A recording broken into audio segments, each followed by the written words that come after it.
মাঠ থাকবে ভারতের, দর্শকদের বড় অংশ ভারতীয় সমর্থক, কিন্তু কাগজে কলমে স্বাগতিক হবে আফগানিস্তান, আর সফরকারী দলের ভূমিকায় থাকবে স্বয়ং ভারত। আন্তর্জাতিক ক্রিকেটে এমন দৃশ্য খুব একটা দেখা যায় না, যা এবার ঘটতে যাচ্ছে। ক্রিকেটে হোম সিরিজ শব্দটা শুনলেই চোখের সামনে ভেসে ওঠে পরিচিত এক দৃশ্য।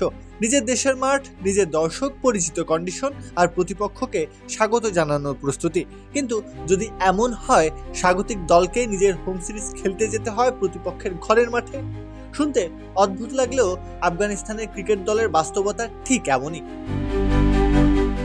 আন্তর্জাতিক ক্রিকেটে বহু বছর ধরেই নিজেদের মাটিতে ম্যাচ আয়োজন করতে ব্যর্থ আফগানিস্তান। নিরাপত্তাজনিত কারণে দেশটির আন্তর্জাতিক ভেন্যুগুলো এখনো পূর্ণ মাত্রায় ব্যবহারের সুযোগ পায়নি, ফলে নিজেদের হোম ম্যাচ আয়োজনের জন্য বিকল্প ভেন্যুর উপর নির্ভর করতে হয় আফগানদের।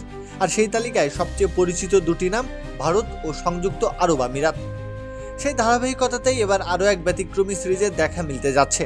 ভারতীয় গণমাধ্যমের একাধিক প্রতিবেদনে জানা গেছে, আগামী সেপ্টেম্বরে ভারতের বিপক্ষে 3 ম্যাচের একটি টি-20 সিরিজ আয়োজনের পরিকল্পনা করছে আফগানিস্তান। তবে মজার বিষয় হলো, সিরিজটি অনুষ্ঠিত হতে পারে ভারতের রাজধানী দিল্লিতেই। প্রস্তাবিত সূচি অনুযায়ী ম্যাচগুলো মাঠে গড়াতে পারে 13, 16 ও 19 সেপ্টেম্বর। যদিও এখনো আনুষ্ঠানিক কোনো ঘোষণা আসেনি, তবুও দুই বোর্ডের আলোচনায় বিষয়টি অনেকটাই এগিয়ে রয়েছে। আফগানিস্তানের জন্য অবশ্যই এটি নতুন কোনো অভিজ্ঞতা নয়। গত এক দশকে তারা ভারতের দেরাদুন, লখনৌ ও গ্রেটার নয়ডা সহ বিভিন্ন ভেন্যুকে নিজেদের হোম গ্রাউন্ড হিসেবে ব্যবহার করেছে। একইভাবে সংযুক্ত আরব আমিরাতের শারজা ও আবুধাবিতে একাধিক আন্তর্জাতিক সিরিজ আয়োজন করেছে তারা। ক্রিকেট বিশ্বের সবচেয়ে অদ্ভুত বাস্তবতাগুলোর একটি হয়তো এটি, যেখানে একটি দল নিজের দেশের বাইরে থেকেও হোম সিরিজ আয়োজন করে, আর প্রতিপক্ষ দল নিজেদের মাঠে খেলেও সফরকারী হিসেবে পরিচিত হয়। আফগানিস্তানের ক্রিকেট যাত্রা বরাবরই সংগ্রাম, চ্যালেঞ্জ আর ব্যতিক্রমী গল্পে ভরা।